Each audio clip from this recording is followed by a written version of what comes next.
La mayoría de las personas mueren dos veces. La primera, cuando el corazón se detiene.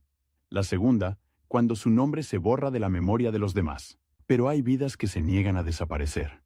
Y, aún así, quedan atrapadas en una paradoja brutal. Cuanto más decisivas fueron, más difícil es reconstruirlas con certeza. La historia de José Bordas Valdés empieza exactamente ahí, en ese filo incómodo entre lo que se cuenta y lo que se pierde. Y lo que la vuelve irresistible no es solo lo que hizo, sino el reloj que empezó a correrle demasiado pronto. El tiempo, la reputación y la necesidad de abrirse paso en un mundo donde un apellido podía ser una llave o una condena. Imagina el año 1862. El aire huele a pólvora vieja y a promesas nuevas. En muchas regiones de Hispanoamérica, la política no es un debate, es una pelea cuerpo a cuerpo, una disputa por el control de la calle, del puerto, del papel sellado, de la palabra legalidad. En ese clima nace José Bordas Valdés. No nace en un escenario de calma, sino en una época donde la infancia se aprende con los ojos abiertos y la boca cerrada, porque hablar de más podía costar caro, y callar también. De niño, José aprende una lección que no aparece en los libros. La autoridad no siempre se anuncia con uniformes. A veces llega en 1900 en forma de visita nocturna, de un rumor que corre por el mercado, de un vecino que deja de saludar. La familia, como tantas, vive pendiente de los cambios de viento. Un día, el poder está en una oficina. Al siguiente, está en la esquina, con hombres que no piden permiso. En ese mundo, crecer significa desarrollar un instinto. Saber quién manda antes de que lo digan. Pero José no es solo un observador. Hay algo en él que se resiste a aceptar que la vida sea únicamente supervivencia. Desde temprano muestra una obsesión por el orden de las cosas. Por cómo se escribe un documento. Por cómo se sostiene un argumento. Por cómo una frase puede volverse un arma. Mientras otros niños se conforman con repetir, él pregunta. Mientras otros se adaptan, él intenta entender, y esa diferencia, en un entorno donde la obediencia es la norma, lo convierte en alguien peligroso, o destinado a mandar. La educación para él no es un lujo, es una salida. En una época donde el acceso al estudio separa a los que deciden de los que obedecen, José se aferra a los libros como si fueran una cuerda en medio de una corriente. Aprende a leer el mundo con la misma atención con la que lee una página, buscando contradicciones, detectando trampas, midiendo silencios. Y, sin darse cuenta, empieza a entrenar la herramienta que más tarde lo definirá. La palabra. En su juventud, el país y la región se mueven como una máquina sin tapa.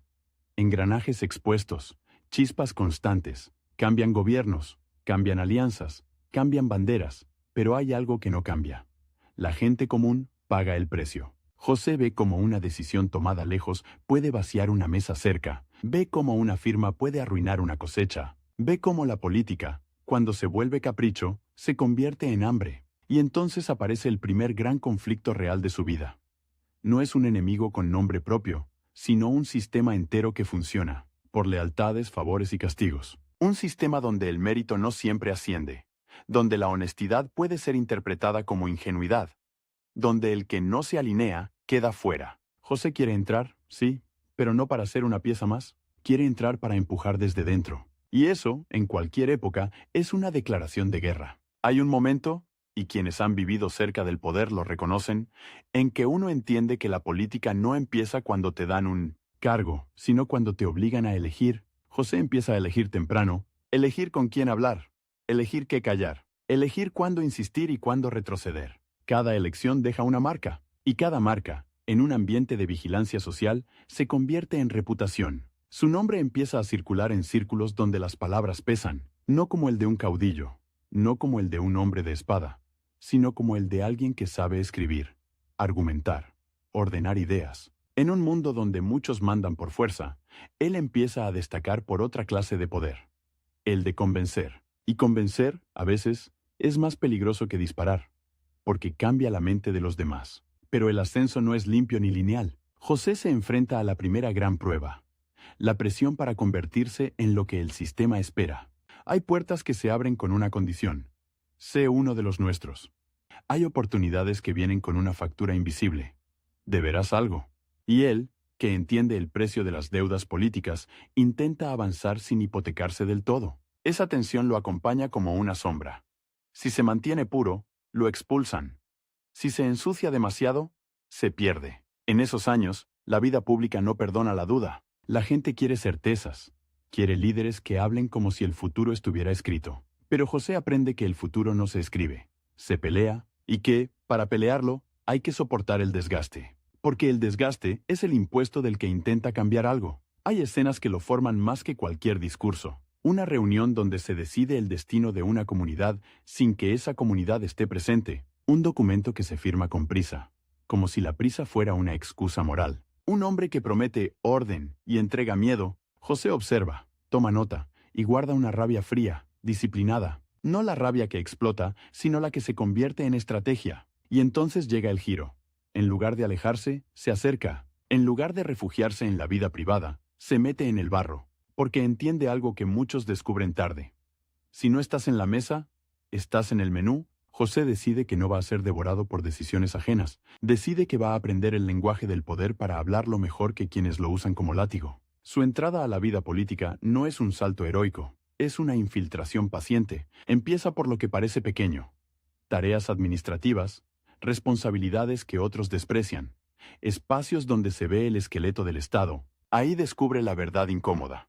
El país no se sostiene solo con grandes discursos, sino con papeles, registros, presupuestos, firmas, y en esos detalles se esconde la corrupción, pero también la posibilidad de orden. José se vuelve, poco a poco, un hombre de procedimientos, y eso, en un entorno acostumbrado a la improvisación, lo convierte en una anomalía. Los improvisadores lo miran con desconfianza, los oportunistas lo subestiman, y él aprovecha ambas cosas, porque mientras lo creen inofensivo, aprende. Mientras lo creen técnico, construye influencia. Mientras lo creen un escribiente, se vuelve imprescindible. Pero el tiempo empieza a apretarle, no por una enfermedad anunciada, sino por una realidad más cruel. La ventana de oportunidad en política es corta. Un cambio de gobierno puede borrar años de trabajo. Una alianza rota puede convertirte en enemigo. Una frase mal interpretada puede destruirte. José entiende que no tiene décadas para madurar su momento. Tiene que estar listo cuando el momento llegue. Porque el momento no avisa. Y llega, como llegan las tormentas. Primero con señales pequeñas, luego con un golpe, una crisis, una disputa, una fractura en el equilibrio de siempre. Los viejos nombres se desgastan. Las promesas se repiten hasta perder sentido. La gente empieza a buscar otra cosa. No un salvador, sino alguien que parezca capaz de sostener el timón sin hundir el barco. En ese hueco, José Bordas Valdez empieza a verse distinto. Ya no como un joven con ideas, sino como un hombre con método. Sin embargo, el sistema no entrega espacio sin pelear. Aparecen obstáculos reales. Rivalidades internas, sospechas, campañas de desprestigio. El veneno lento del rumor. En política, el rumor es una bala que no deja huella. Y José aprende a vivir bajo esa lluvia. Cada gesto interpretado, cada amistad examinada, cada silencio convertido en prueba. Su conflicto con el sistema se vuelve personal. No solo debe demostrar que es capaz, sino que es aceptable para quienes reparten permisos. En ese punto, su vida se vuelve una carrera contra dos enemigos invisibles: el tiempo y la narrativa. El tiempo, porque la coyuntura puede cerrarse. La narrativa, porque si otros cuentan tu historia antes que tú, te conviertes en lo que ellos dicen. José empieza a cuidar su imagen con la misma precisión con la que cuida un documento. No por vanidad, sino por supervivencia. Porque en la arena pública, la reputación es un escudo, y también un blanco. Y aún así, hay algo que lo empuja hacia adelante.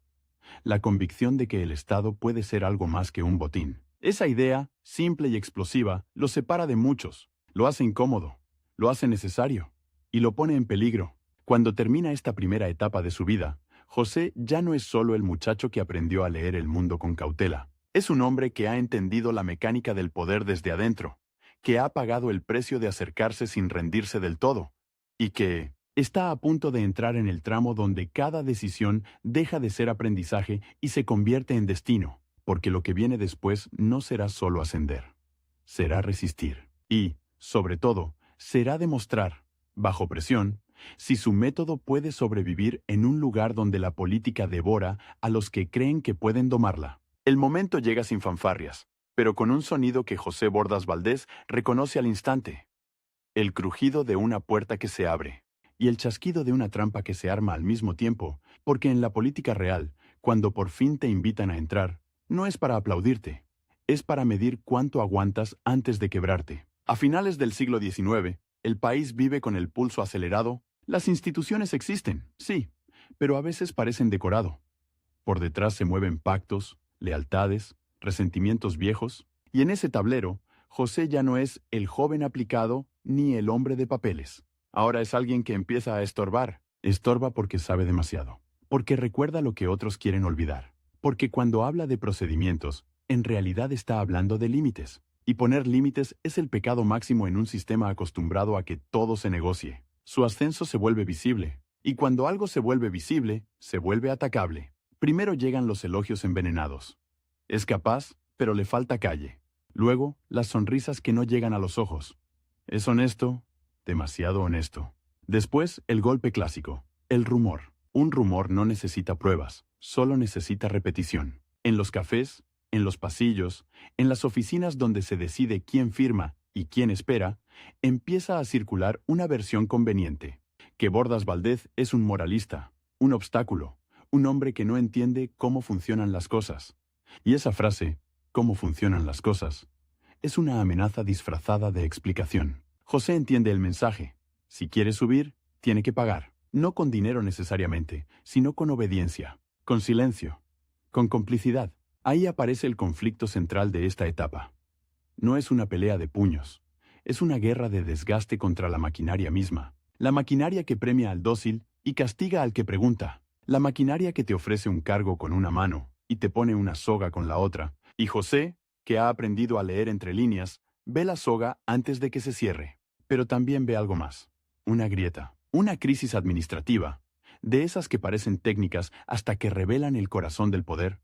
Deja al descubierto desorden, cuentas mal llevadas, decisiones tomadas a oscuras. Lo que para muchos es una oportunidad de culpar a otro, para José es una oportunidad de demostrar. Se ofrece a ordenar, a revisar, a poner en claro lo que otros prefieren mantener turbio, y lo hace con una mezcla peligrosa, precisión y terquedad.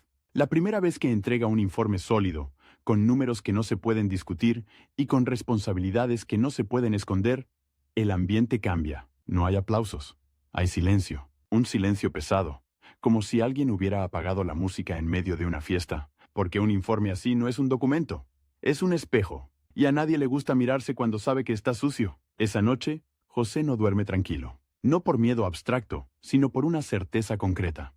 Ha tocado intereses. Y cuando tocas intereses, el tiempo se vuelve un enemigo físico. Empieza a contar horas, no años, porque sabe que el contraataque no tarda. Y llega. Le cierran puertas pequeñas. Trámites que antes fluían, ahora se traban. Le niegan información que debería ser pública. Le cambian horarios. Le cambian interlocutores. Lo obligan a repetir reuniones como si quisieran agotarlo por simple fricción. Es una táctica vieja. No te destruyen de golpe. Te desgastan hasta que te rindes solo. Pero José responde con lo único que el sistema no sabe manejar bien. Constancia. Se presenta igual, insiste igual, documenta todo. Y esa disciplina empieza a construirle una reputación extraña.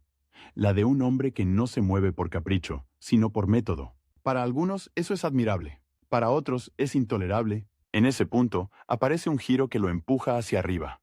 Quienes necesitan estabilidad, comerciantes, administradores, gente cansada, de la improvisación, empiezan a verlo como una pieza útil. No necesariamente como un líder carismático, sino como alguien que puede sostener el andamiaje sin que se caiga. Y en épocas de incertidumbre, la utilidad pesa más que el brillo. Así, casi sin darse cuenta, José entra en un círculo más alto, un círculo donde las conversaciones ya no son sobre ¿qué conviene hoy?, sino sobre ¿quién controla mañana? Y ahí descubre la regla más cruel. El poder no se hereda solo por apellido. Se hereda por miedo. Miedo a perder lo que se tiene. Miedo a que otro revise lo que hiciste. Miedo a que alguien, como él, ponga luz donde siempre hubo sombra. Le ofrecen un puesto mayor, no como premio, sino como prueba. Y la prueba viene con una condición no escrita. No te metas donde no debes. José acepta, pero no se domestica. Y esa decisión le pone un reloj encima. No es un reloj de enfermedad, ni de guerra abierta. Es un reloj político. Una ventana corta en la que puede hacer algo antes de que lo neutralicen. porque ahora está lo bastante arriba como para ver el mecanismo, pero todavía no lo bastante arriba como para estar a salvo. Empieza a trabajar con una intensidad que roza la obsesión. Revisa expedientes, ordena registros, exige que las decisiones queden por escrito. Y cada vez que obliga a alguien a firmar, está obligando a alguien a hacerse responsable. En un sistema donde la irresponsabilidad es una forma de supervivencia, eso es dinamita. Los ataques se vuelven más directos. Ya no son solo rumores, son maniobras. Intentan asociarlo con facciones impopulares, lo empujan a pronunciarse sobre temas diseñados para dividir, le tienden preguntas con trampa, esperando que diga una frase que puedan sacar de contexto. Y José, que entiende que la narrativa puede matarte más rápido que un decreto, mide cada palabra como si fuera pólvora. Pero el sistema tiene paciencia, y también tiene memoria. Un día, en una reunión que debería ser rutinaria, alguien suelta una acusación casual, que Bordas Valdés está frenando decisiones por orgullo personal. La frase cae como una piedra en agua quieta. José siente el cambio en el aire. Ya no están discutiendo un asunto, están discutiendo su legitimidad. Y cuando discuten tu legitimidad, lo que viene después es tu expulsión. Ahí ocurre uno de esos momentos que definen una vida. José podría retroceder, pedir disculpas, suavizarse, podría convertirse en lo que esperan de él, un técnico obediente, pero hace lo contrario. Pide que la acusación se formalice, que se escriba, que se sostenga con hechos, que se firme. Es un gesto simple, casi burocrático, y brutal, porque obliga a todos a elegir. O se quedan en el terreno del chisme, o entran al terreno de la responsabilidad. Y en el terreno de la responsabilidad, muchos se ahogan, la sala se tensa. Hay miradas que se cruzan, manos que juegan con papeles, silencios que se alargan demasiado. Nadie quiere firmar una mentira, pero tampoco quieren dejarlo ganar. Entonces aparece el movimiento inesperado. En lugar de atacarlo de frente, intentan aislarlo, le quitan atribuciones, le asignan tareas menores, lo empujan hacia un rincón administrativo para que deje de ser peligroso. Es una forma elegante de destierro. Sigues dentro, pero ya no importas. Y aquí es donde José demuestra que entiende el juego mejor de lo que creen. En vez de quejarse, convierte el rincón en plataforma. Se dedica a hacer lo que nadie quiere hacer. Ordenar lo que está roto, y al ordenar encuentra inconsistencias. Al encontrar inconsistencias, encuentra historias. Y esas historias, malas cuentas, decisiones opacas, favoritismos, son munición. No las usa como un vengador, las usa como un negociador. Porque José aprende una verdad incómoda. Para cambiar algo, a veces no basta con tener razón. Hay que tener palancas. Y las palancas, en política, suelen ser información y timing. Empieza a construir alianzas discretas. No alianzas de discursos, sino de intereses compartidos. Gente que también está cansada de la improvisación. Gente que teme que el desorden termine en crisis mayor. Gente que entiende que un Estado sin reglas es un Estado que se rompe. José no promete milagros. Promete algo más raro. Previsibilidad. Y esa promesa, en un país acostumbrado a sobresaltos, suena casi revolucionaria. Pero el reloj sigue corriendo, porque cuanto más crece su influencia, más se estrecha el margen para actuar sin que lo aplasten. Hay noches en las que vuelve a casa con la sensación de que lo siguen. No siempre es real. A veces es el efecto psicológico de vivir bajo presión. Pero en política, la paranoia no siempre es enfermedad. A veces es instinto. En medio de esa tensión, llega una coyuntura mayor. Un cambio de equilibrio en la cúpula. Una transición que abre espacios y deja a otros sin piso. Los nombres fuertes se disputan el control. Y en esa disputa necesitan algo que no pueden improvisar. Alguien que garantice funcionamiento. Alguien que no sea solo bandera, sino engranaje. Y ahí, de pronto, el hombre al que intentaron arrinconar se vuelve necesario. Lo llaman, lo consultan, le piden que ayude. Y José entiende el verdadero significado de esa palabra. Ayudar es entrar en el centro del fuego sin chaleco. Porque si sale bien, otros se llevarán el crédito. Si sale mal, él será el culpable perfecto. Acepta igual. No por ingenuidad, sino porque sabe que esta puede ser su única ventana real. Su límite de tiempo no lo marca un calendario, lo marca la oportunidad. Si no se mueve ahora, lo convertirán en una nota al pie. Un funcionario correcto que pudo haber sido. Y José no ha sobrevivido a tantos golpes para terminar como una posibilidad no realizada. Empieza entonces el tramo más peligroso de su ascenso. El tramo donde ya no basta con ser competente. Ahora tiene que ser inevitable. Se vuelve el hombre que resuelve, el que llega temprano. el que no se pierde en discursos, el que entrega resultados. Y cada resultado es un ladrillo en una escalera que otros, a regañadientes, tienen que reconocer. Pero el reconocimiento trae su propia sombra. Un rival difuso, no siempre con un solo rostro, empieza a consolidarse como oposición interna. No es un villano de novela. Es algo más real y más aterrador. Una red de intereses que se siente amenazada. Una red que no necesita odiarlo para destruirlo. Le basta con considerarlo un riesgo. Esa red intenta una jugada final. Forzarlo a tomar una decisión impopular. Una medida que lo queme ante la opinión pública. La idea es simple. Si el pueblo lo rechaza, el sistema se lo traga. José lo ve venir. Y aquí llega otro giro. En lugar de esquivar la decisión, la toma. Pero la explica. La documenta. La sostiene con argumentos. Se expone. Porque entiende que el silencio es el terreno donde el rumor gana. Y si algo ha aprendido, es que la narrativa es un campo de batalla. Por primera vez, su nombre deja de circular solo en pasillos y empieza a sonar más afuera. No como un héroe, sino como un hombre que está en el centro de decisiones reales. Decisiones que afectan mesas, trabajos, precios, estabilidad. Y con eso llega lo más peligroso. La expectativa. La gente empieza a esperar de él algo que nadie debería prometer. Orden sin abuso, firmeza sin arbitrariedad, Estado sin botín. Y esa expectativa es una cuerda floja, porque si falla, no solo cae él, cae la idea de que alguien como él puede existir. José Bordas Valdés llega así al umbral del poder con una mezcla de desgaste y determinación. Ha sobrevivido a la maquinaria sin convertirse del todo en ella, pero ha tenido que aprender su idioma, sus trampas, sus ritmos. Y ahora, cuando la puerta grande por fin se entreabre, no hay celebración. Hay vértigo. Porque lo que viene no es el ascenso como premio. Lo que viene es el poder como prueba definitiva. Y el reloj, ese reloj invisible que lo persigue desde que decidió no ser devorado, marca una cuenta regresiva silenciosa.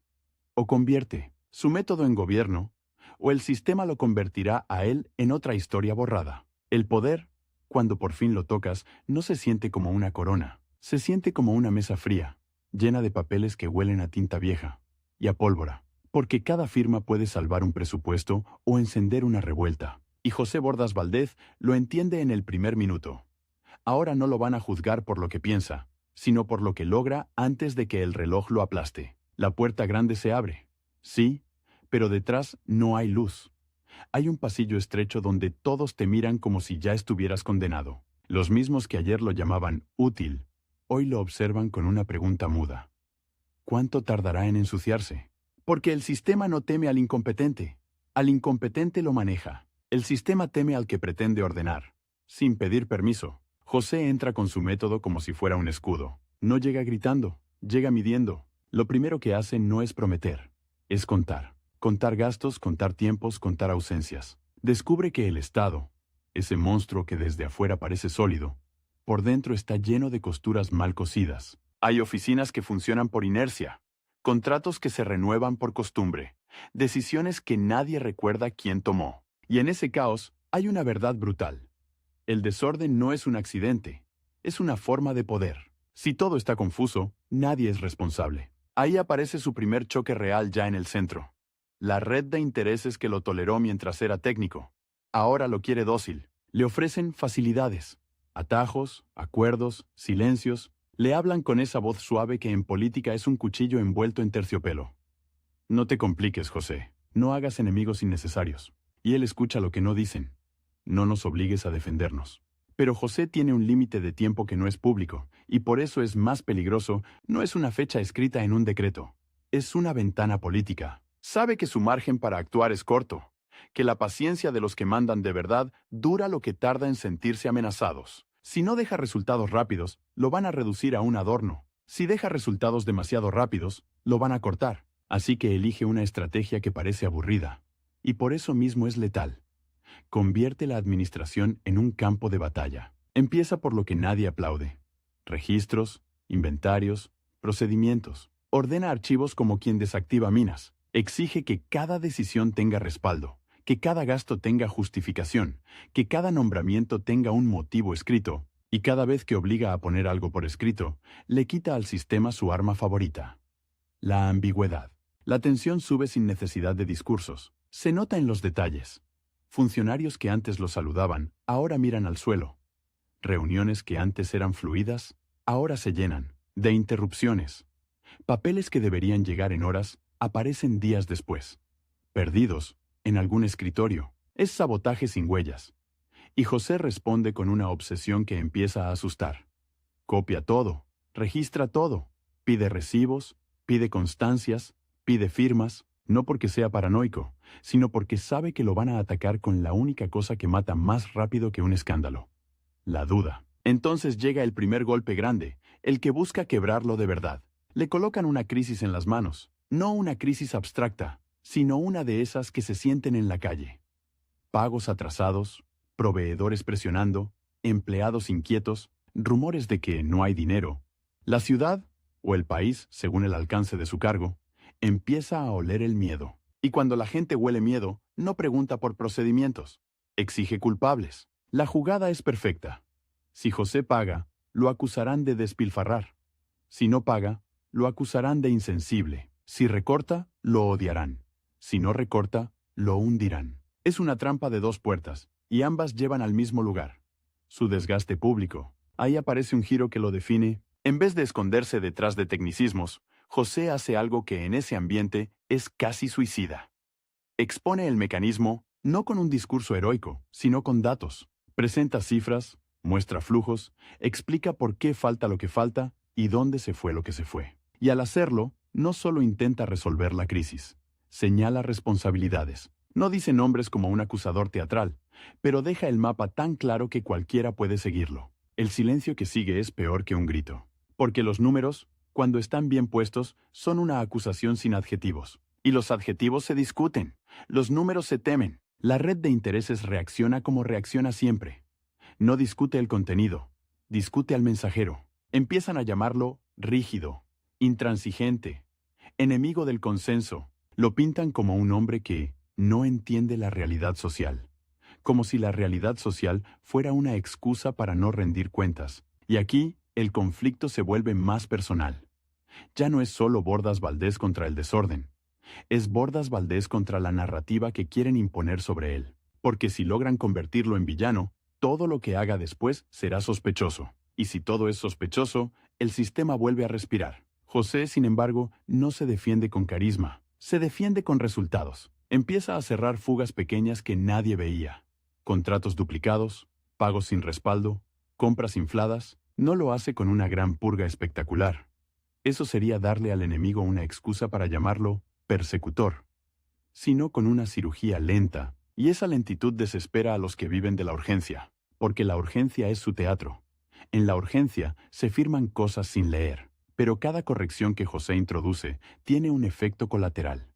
Deja a alguien sin ganancia. Y cuando dejas a alguien sin ganancia, no te ganas un adversario, te ganas una venganza. La venganza llega en forma de escándalo fabricado, un documento filtrado, una frase sacada de contexto, una acusación de favoritismo. La prensa, o los voceros de la época, los corrillos, los panfletos, los opositores, empieza a repetir una idea simple y venenosa: que Bordas Valdés predica moral, pero juega igual que todos. Es el ataque más eficaz, porque no necesita probar nada, solo necesita sembrar equivalencia. Son todos iguales. Si logran eso, su método muere. Y aquí aparece el segundo giro inesperado.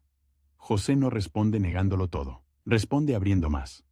Pide auditorías, pide revisiones, invita a que se examine su gestión. En un mundo donde el poder se protege cerrando puertas, él las abre. Y esa apertura, lejos de calmar, enciende más tensión, porque obliga a otros a quedar expuestos también. Es como prender una lámpara en una habitación donde todos estaban cómodos en la penumbra. La red entiende el peligro. Si la transparencia se vuelve costumbre, se acaba el negocio. Así que cambian de táctica. Ya no intentan mancharlo, intentan agotarlo. Le cargan tareas, lo llenan de reuniones inútiles, lo obligan a atender conflictos menores para que no tenga tiempo de tocar lo importante. Es la guerra del minuto. Robarle horas para robarle impacto. Y el reloj, ese reloj invisible, empieza a sonar más fuerte. José siente que cada semana que pasa sin una reforma consolidada es una semana ganada por sus adversarios, porque el sistema tiene una ventaja. Puede esperar. Él no. Él está en una cuerda floja. y la cuerda se desgasta con cada paso. Entonces decide jugar una carta que no parece propia de un hombre de papeles. Construye una coalición práctica, no una alianza romántica, sino una red de apoyos basada en algo muy concreto. Estabilidad convence a sectores que temen el colapso, administradores, comerciantes, gente que necesita previsibilidad para sobrevivir, de que el orden no es un capricho moral, es una condición de vida. Y esa idea empieza a circular como un rumor distinto, un rumor que el sistema no controla. Con Bordas, al menos se sabe. Esa frase, al menos se sabe, es dinamita, porque el poder opaco vive de que nadie sepa. Con esa base, José empuja medidas que parecen técnicas, pero cambian el juego. Formaliza procedimientos, fija criterios, reduce discrecionalidades. Cada norma nueva es un clavo en el ataúd de la improvisación. Y cada clavo despierta un grito silencioso en algún despacho. La tensión llega a un punto crítico cuando una decisión inevitable, una de esas que afectan bolsillos y orgullo, cae sobre su mesa. Puede ser un recorte, una reestructuración, una cancelación de privilegios. Sabe que si la firma, se gana el odio de un grupo poderoso. Si no la firma, se gana el desprecio de quienes lo apoyan por su firmeza. Es el tipo de decisión que define si eres administrador o rehén. José la firma, pero lo hace con una puesta en escena distinta. No teatral, sino documental. Publica razones, muestra números, explica consecuencias, se expone. Y al exponerse, se vuelve blanco. La red de intereses, acorralada, intenta el golpe final. Mover piezas para sacarlo, para reducirlo, para convertirlo en un accidente administrativo. En los pasillos se siente el cambio. Conversaciones que se cortan cuando él aparece. Invitaciones que dejan de llegar. Aliados que, de pronto, no pueden reunirse. Es el preludio clásico de una caída. Y José lo sabe. Lo ha visto antes, desde abajo. Ahora lo vive desde adentro. Pero aquí ocurre el tercer giro, el más peligroso. En vez de retroceder, acelera. Aprovecha el poco tiempo que le queda para dejar amarradas reformas que no dependan de su presencia. Porque entiende algo que muchos no entienden hasta que es tarde. El poder personal es frágil. Lo único que sobrevive es el mecanismo. Trabaja como si estuviera escribiendo contra el olvido. Firma, registra, institucionaliza. Y cada documento que deja es una barrera para el regreso del caos. No es épico, no es cinematográfico, pero es exactamente lo que el sistema teme. Que su paso no sea un episodio, sino una huella. La red, desesperada, intenta una última jugada. Ofrecerle una salida honorable, un traslado, un cargo decorativo, una forma elegante de sacarlo del centro sin admitir derrota. Es la trampa más seductora.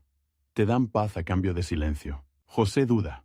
No porque quiera rendirse, sino porque entiende el costo humano. El desgaste, la vigilancia, la presión constante. El cuerpo también tiene política. Se cansa, se enferma, se quiebra. Y el tiempo, otra vez, se vuelve físico. No es solo la ventana política, es la vida misma marcando límites. Pero decide no irse todavía, no mientras quede una pieza clave por asegurar, y esa decisión lo coloca en el punto más alto de tensión.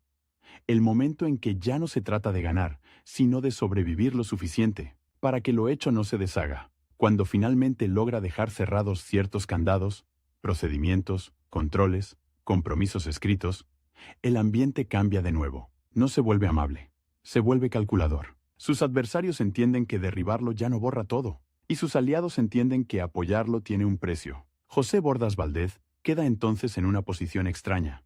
No es intocable, pero tampoco es fácil de eliminar. Se ha vuelto por un instante inevitable, y esa inevitabilidad es el triunfo más peligroso, porque provoca el resentimiento de quienes creen que el poder les pertenece por naturaleza. El reloj sigue corriendo.